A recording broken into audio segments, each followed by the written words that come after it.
เป็นสีอ๋อเป็นกล่องลูกเต๋าไว้ทอยแล้วก็ให้ปลา2ตัวแข่งกันใช่ไหมครับ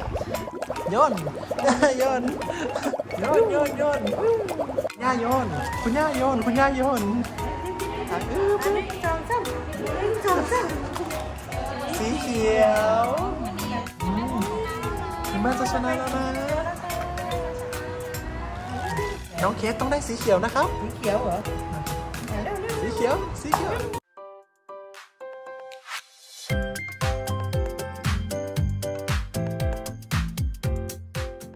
สวัสดีค่ะพบกับรายการ Baby Case นะคะ วันนี้คุณแม่กับน้องเคสนะคะจะมาเล่นหนังสือเล่มนี้นะคะจากโอเมก้า 3 นะคะ เป็นมหัศจรรย์โลกใต้น้ำนะคะเคสคุณแม่ขอเปิดหน่อยนะคะด้านในจะเป็น3 มิตินะคะ จะเป็นโลกของท้องทะเลทั้งหมดเลย แล้วก็จะมีเกมด้วยนะเดี๋ยวเรามาดูว่าวันนี้คุณแม่จะแข่งกับน้องเคสเรา2 คนใครจะเป็นผู้ชนะนะคะครับผมในตรงนี้นะครับจะมีที่จุดสตาร์ทจะมีปลา2ตัว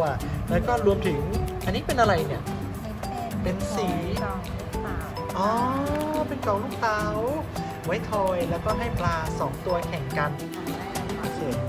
ปึ๊บแม่ได้สีเขียวนั่นมันเนี่ยมือไม่ได้นะคะแล้วกันต่อไป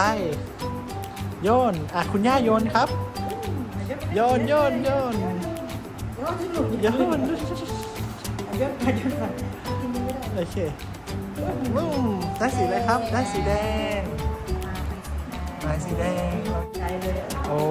แม่ไปไกลแล้วแม่ไปไกลแล้วคุณย่าเดี๋ยวโยนโยนโยน โยนโยนโยนโยนโยนโยนก่อนนิดนึงสีอะไรครับ เหลือง เดี๋ยวให้คุณแม่โยนเดี๋ยวให้คุณย่าโยนมาตรงนี้หน่อยนะครับโอเคทำต่อไปสีม่วง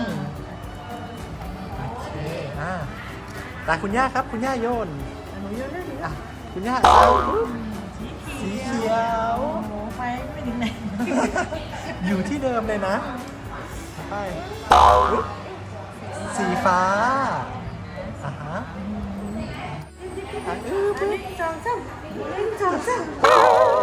สีเขียวมาแล้วตามมาจะทันแล้วต่อไปคุณแม่สีม่วง3 2 1โยนวันนี้เดี๋ยวมีอะไรไหมคุณย่าโยนสีเหลืองโอ้จะตามทันแล้วจะตามทันแล้วนิดนึง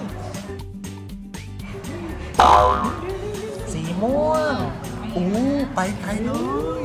ไปไกลปลาวานเลยต่อไปตาน้องเคส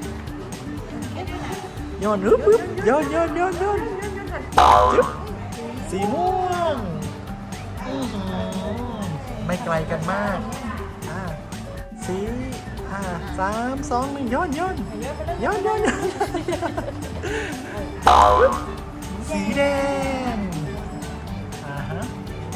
คุณแม่จะถึงเส้นชัยแล้วสีฟ้าโอ้นี่ต่อไปโยน3 2สีเหลืองโอ้โหไม่ไปไหนเลยสีม่วงคุณแม่จะชนะแล้วนะโยน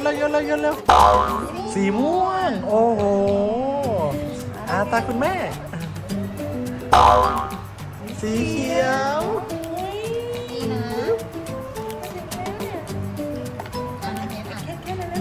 น้องเคสต้องเอาสีแดงมานะสีแดงโยนสีแดงโอ้นึกว่าอันนี้สีแดงกลับมาคุณแม่ต้องกลับมาเร็วน้องเคสจะทันแล้วนะไปแล้วโยนสีแดง โอ้กลับมาตามคุณแม่ทันแล้วโอ้ยสีม่วง ยังค่ะยังไม่ตัดใจน้องเกดต้องได้สีแดงเหรอ น้องเคสต้องได้สีเขียวนะครับ สีเขียวเหรอเร็ว สีเขียว สีเขียว สีเขียว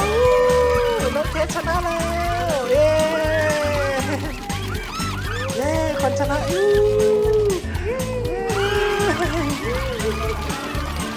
ครับผม ดีใจเหรอหนูดีใจเหรอคะหนูชนะเหรอ เอออย่าลืมกดไลค์และ Subscribe ให้น้องเคสช่อง Baby Kate ด้วยนะคะ บ๊ายบาย